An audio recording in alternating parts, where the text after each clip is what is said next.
Two ambitious women from Mumbai thought they were flying toward luxury, success, and new beginnings.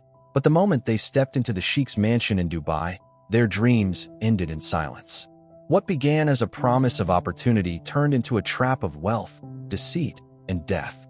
This is the chilling story of how a love scam became an execution. In 2019, Meera and Riya were two ordinary women living in the bustling city of Mumbai, both bound by dreams far bigger than their modest lives allowed.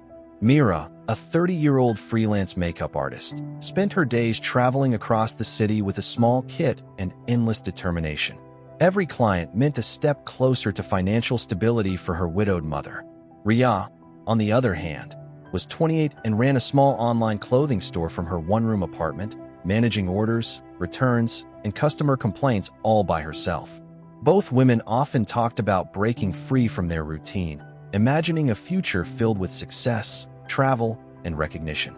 Their lives took an unexpected turn one evening when they received messages from a man claiming to be Sheikh Khalid Al Farouk, a wealthy businessman from Dubai. He seemed charming yet professional, praising their work and expressing interest in collaborating with them for luxury events in the UAE. His profile overflowed with images of high-end cars, lavish banquets, and charity events, giving him an air of authenticity. Meera saw a chance to expand her name internationally, while Riya viewed it as the big break her business desperately needed. The Sheikh's words were persuasive, promising opportunity and respect. He claimed to support hard-working women from developing countries, offering them fair contracts and exposure in the Gulf. Days turned into weeks of friendly communication, video calls, and well-crafted documents that looked legitimate in every detail. Both women were drawn deeper into his web of promises, their skepticism slowly fading under the illusion of grandeur.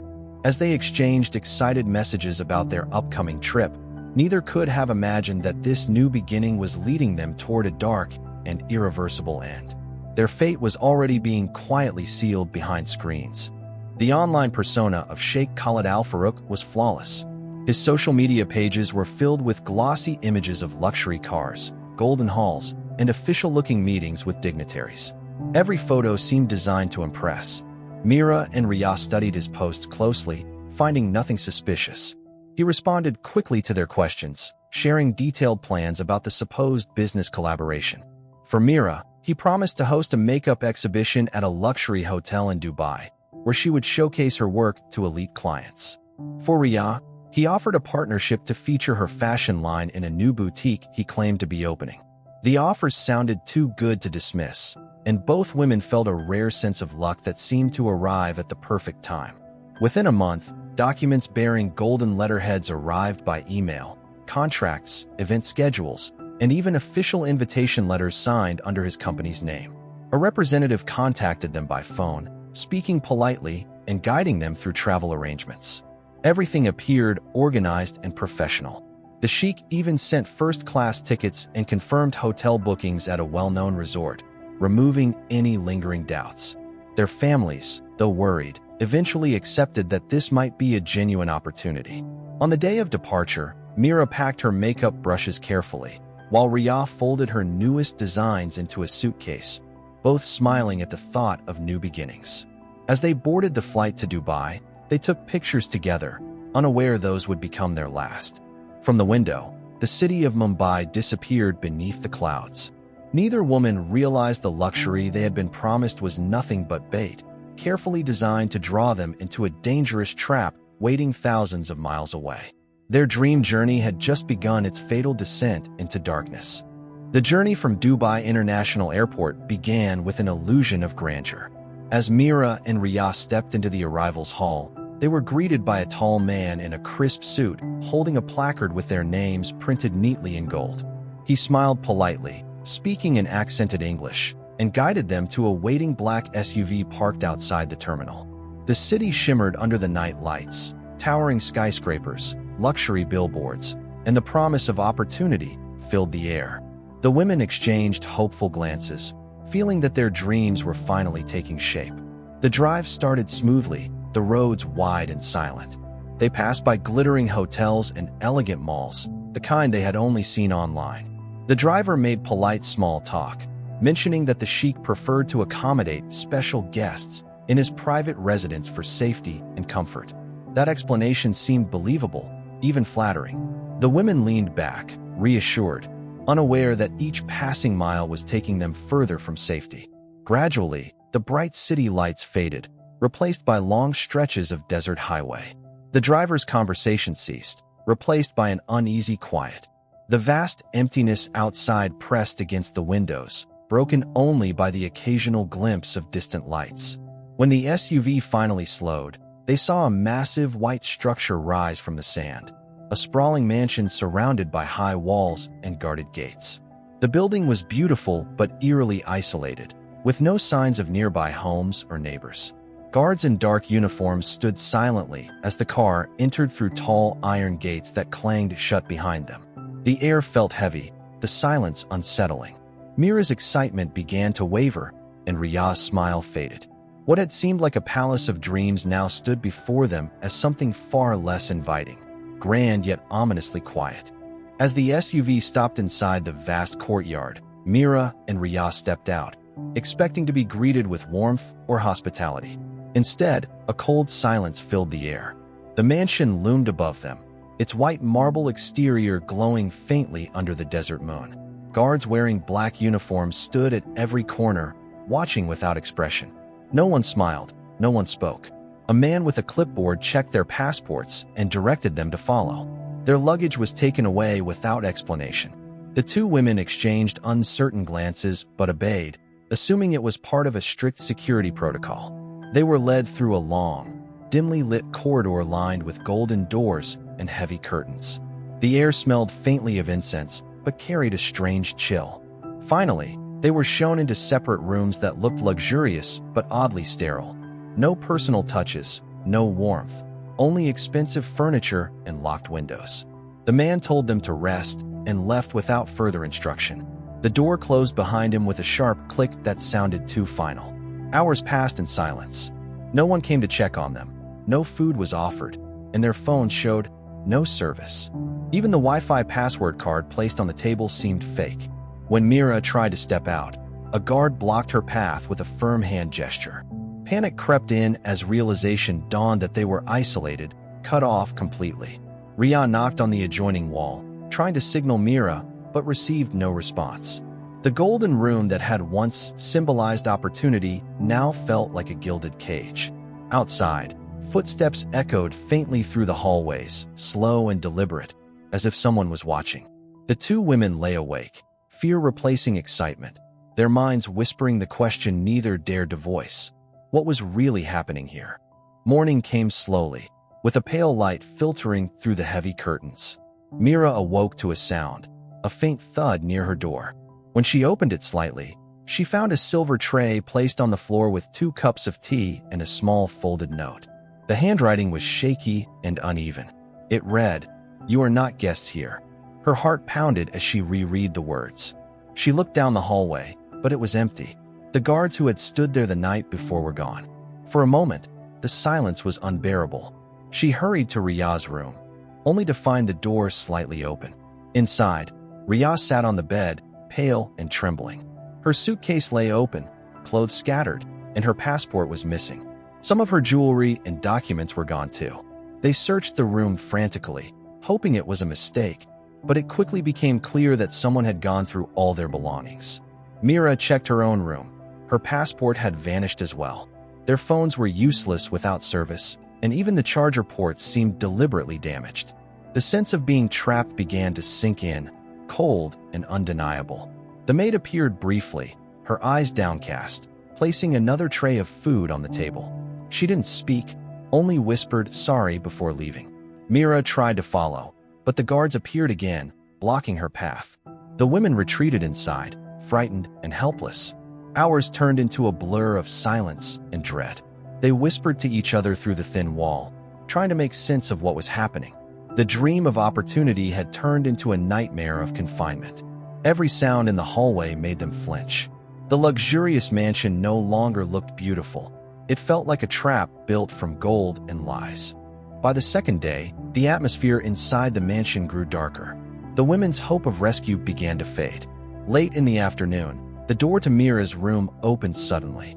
A tall man entered, dressed in an expensive suit, but without the elegance they had seen in the photos of Sheikh Khalid. His face was different, his eyes sharp and expressionless. Behind him stood two guards. He introduced himself simply as the boss, his tone flat and commanding. There was no mention of any event, contract, or business opportunity. The illusion was shattered in an instant. He handed them papers filled with text in Arabic, demanding they sign without reading. When Mira hesitated, one of the guards gripped her arm hard enough to bruise. The man warned them that refusal would lead to consequences. Terrified, both women signed the blank documents, their hands shaking. Their passports, money, and jewelry were confiscated, leaving them stripped of everything that tied them to the outside world. They were told their actions had cost someone money and that they now belonged to the organization until the debt was cleared. The man spoke of orders from above, suggesting that powerful people were involved. Mira and Riyah realized they had no one to appeal to, no proof of where they were, and no access to communication. The guards began following them everywhere, even inside the hallways. The women were forbidden to talk to each other openly and were given small tasks: cleaning, sorting items, moving boxes, under constant supervision. Every attempt to ask questions was met with silence or a threat. That night, Mira sat by the window, staring at the endless desert outside, feeling its emptiness mirror her own. The grand mansion had turned into a prison of wealth, and their freedom had quietly disappeared. Days blurred into nights as Mira and Riyah lost all sense of time inside the mansion. The guards spoke little, their movements mechanical, as if trained to obey unseen orders. One morning, without warning, the women were blindfolded and told they were being transferred. Their pleas were ignored as they were pushed into the back of a van. The drive felt endless, winding through uneven desert roads. When the vehicle finally stopped, they were led into another property, smaller, dirtier, and without any sign of luxury. The illusion of the Sheikh's wealth had vanished completely. Here, they were kept in separate rooms with iron doors and no windows. The air smelled of dust and fuel, and muffled voices in foreign accents echoed from the corridor. Mira overheard one guard mention documents and deliveries, realizing this place was part of a larger network. It became clear that the entire setup had been a facade, a front for a trafficking ring targeting women through fake online offers. Victims were brought under promises of work, then sold or forced into illegal activities. Mira and Riyah were ordered to cooperate in certain operations. When they refused, the threats grew crueler. They were denied food, kept awake with blinding lights, and told they would never leave alive.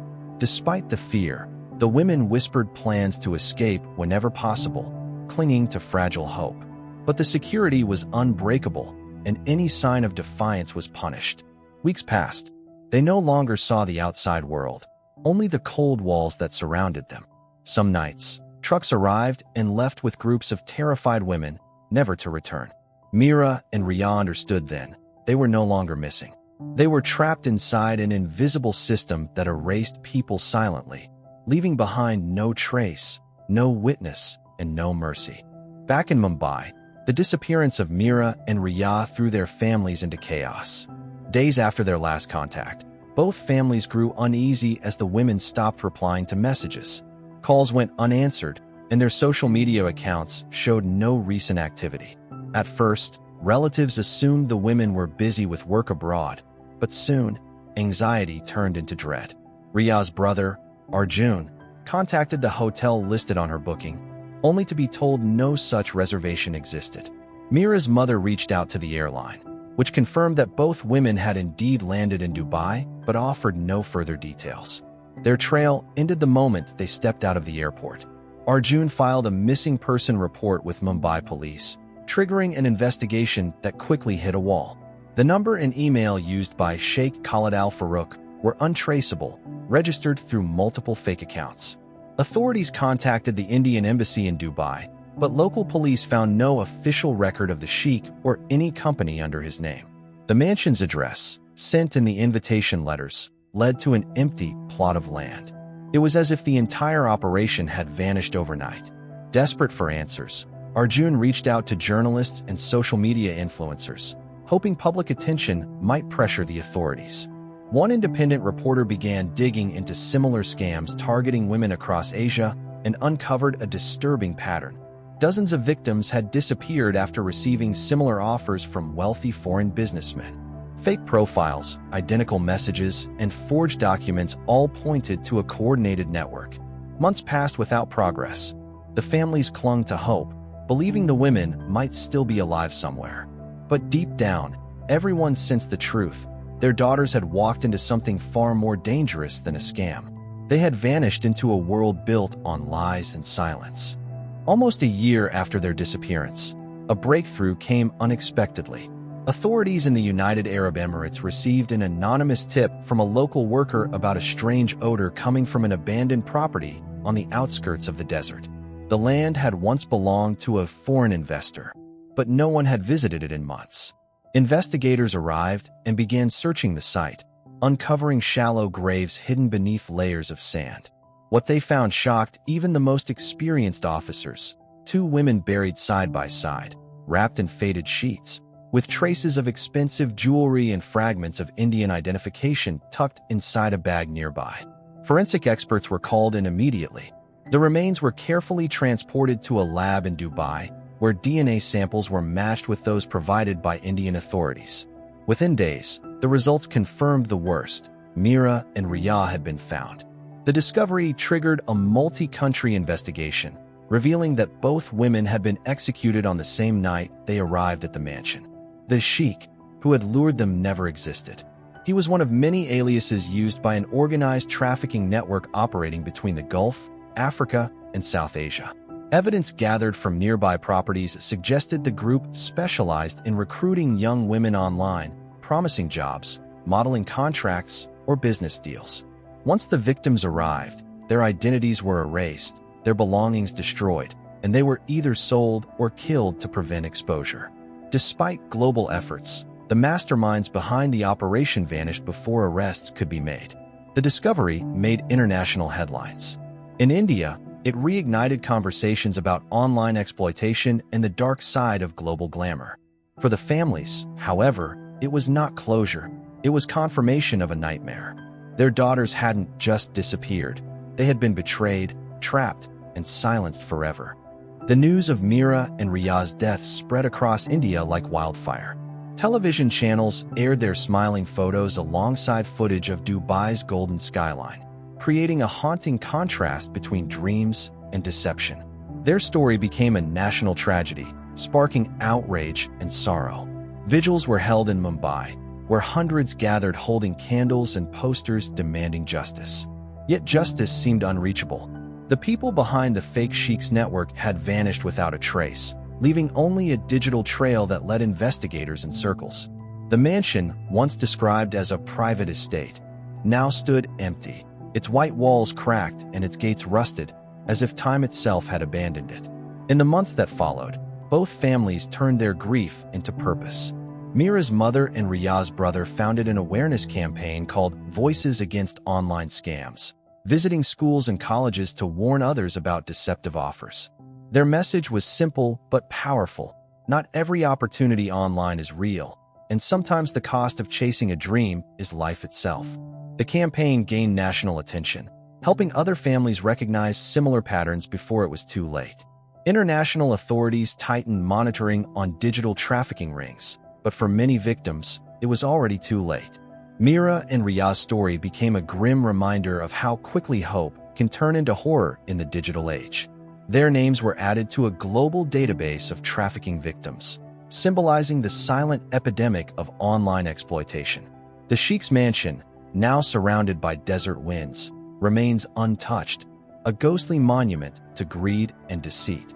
Locals say that at night, the place feels unnervingly still, as if holding on to the echoes of the women who once walked through its gates believing in a brighter future. Their story continues to whisper a warning. Not every invitation is meant to be accepted.